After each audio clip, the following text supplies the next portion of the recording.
మొత్తానికి కందిరీగల మూత మొయ్యిన మూత మోగిస్తుండు జంతర్ మంతర్ కాడ. నువ్వు 42% బీసీలకు రిజర్వేషన్ ఇస్తావా లేకపోతే గద్దె దిగుతావా?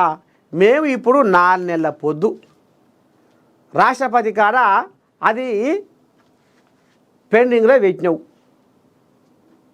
మరి మీ కోల్యాగలు, మీ బండి కోల్యాగా, మీ కిషన్ కోల్యాగా, నిన్న ఒక తంటుంది బీసీ కోల్యాగా, కిషన్ రెడ్డి అంటేనేమో కిరికిరి కోల్యాగా అట, బండి అంటేనేమో తొండి కోల్యాగా అట. ఆ తొండో మొండో ఏదో అంటుంది ఒక కోల్యాగా. నిన్న ఓ బీసీ కోల్యాగా ఆడ రంకెలేస్తుంది ఢిల్లీలో. ఇక ఆయనే అది రామచంద్రనేమో నువ్వు న్యాయవాది కావు అన్యాయవాది కొని ఇప్పుడు ఆయనకు పెట్టిండు లెంక. ఓ కోల్యాగా అంటుంది. అయితే మరి ఇప్పుడు మీరు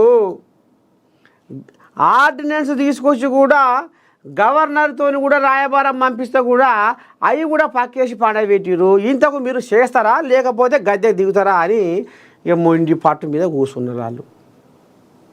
ఎవరు? కాంగ్రెస్ వాళ్ళు.